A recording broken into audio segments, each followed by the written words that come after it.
ஹரே கிருஷ்ணா பக்தர்களே, அறிவின் அரசன் பாகம் 2 அத்தியாயம் 1 ராஜ வித்யா அறிவின் அரசன்.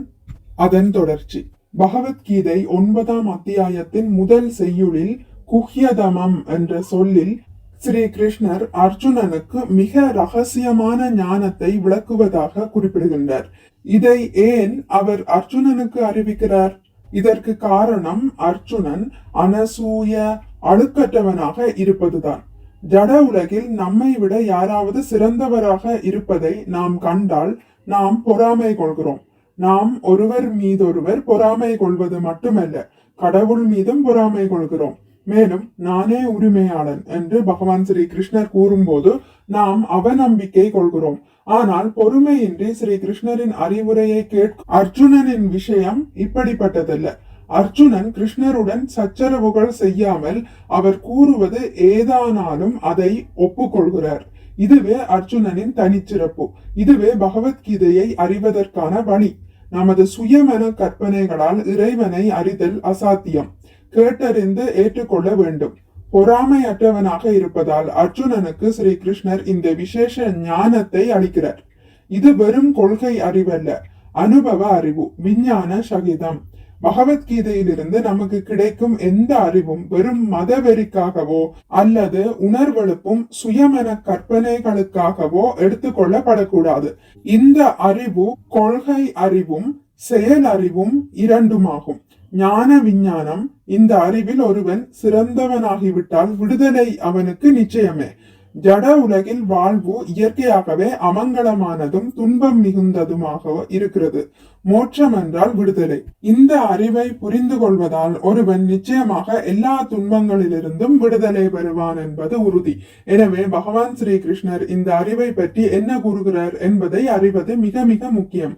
ராஜவித்யா ராஜகுஹ்யம் பவித்ரம் இதமுத்தமம் பரத்யக்ஷாவகமம் தர்ம்யம் சுஷுகம் கர்த்துமவ்யயம்.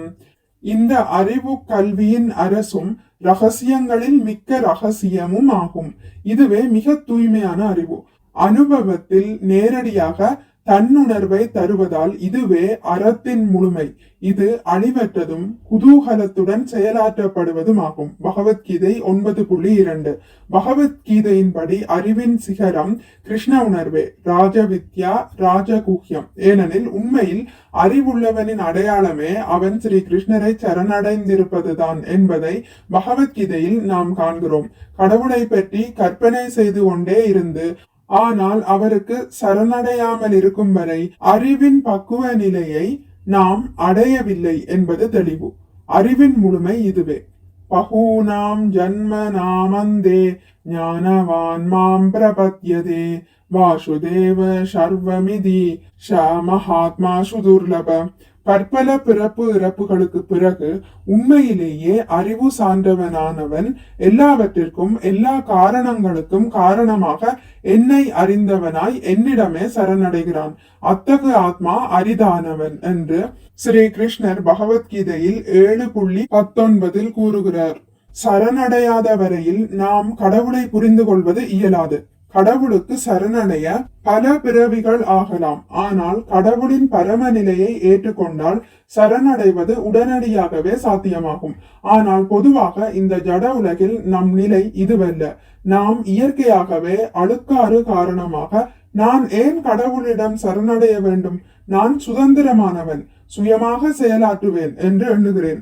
எனவே இந்த தவறான எண்ணத்தை சரிப்படுத்திக் கொள்ள பல பிறவிகள் நாம் செயலாற்ற வேண்டி இருக்கிறது. இந்த விஷயத்தில் ஸ்ரீ கிருஷ்ணரின் பெயர் மிகவும் முக்கியமானது. கிருஷ் என்றால் தொடர்ந்த பிறவிகள், ந என்றால் நிறுத்துபவர். நமது தொடர்ந்த பிறவிகளை கடவுளால் மட்டுமே நிறுத்த முடியும். கடவுளின் அகாரணமான கருணையின்றி யாருமே தனது தொடர்ந்த பிறப்பு இறப்பை நிறுத்தி கொள்ள முடியாது. 9ஆம் அத்தியாயத்தின் பொருள் விஷயம். ராஜவித்யா. ராஜா என்றால் அரசன், வித்யா என்றால் அறிவு.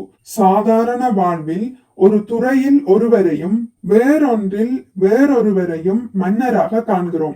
ஆனால் இந்த அறிவோ எல்லா அறிவுகளையும் ஆள்வது. மற்றெல்லா அறிவுகளும் இதற்கு கீழ்ப்பட்டவை மற்றும் இதனுடன் தொடர்பு கொண்டவை. ராஜகுஹ்யம் என்பது இந்த அரச அறிவு மிக ரகசியமானது என்பதையும், பவித்ரம் என்பது இது மிக தூய்மையானது என்பதையும் குறிக்கின்றது.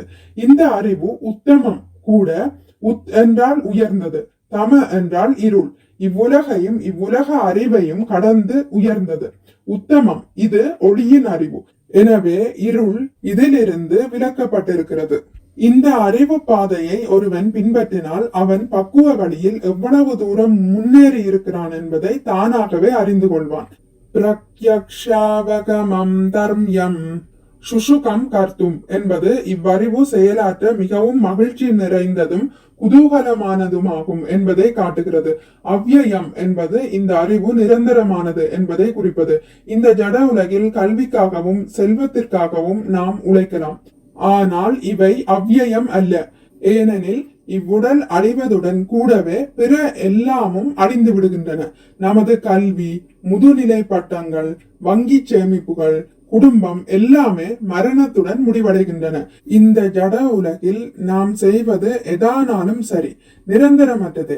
ஆனால் இந்த அறிவோ இப்படிப்பட்டதல்ல. ஹரே கிருஷ்ணா. இதுடன் முடித்துக் கொள்கிறேன். இனி அடுத்த பதிவில் இதன் தொடர்ச்சி தொடரும். மிக்க நன்றி. ஹரே கிருஷ்ணா. உங்களுக்கு இந்த வீடியோ பிடித்திருந்தால் லைக் பண்ணுங்கள், ஷேர் பண்ணுங்கள், சப்ஸ்கிரைப் பண்ணுங்கள். நோட்டிபிகேஷன் பெல்லை அழுத்துவதன் மூலம் அடுத்த பதிவுகள் உங்களை வந்தடையும். பகவான் ஸ்ரீ கிருஷ்ணரை பற்றி கேட்டு மகிழ்வோம். ஹரே கிருஷ்ணா.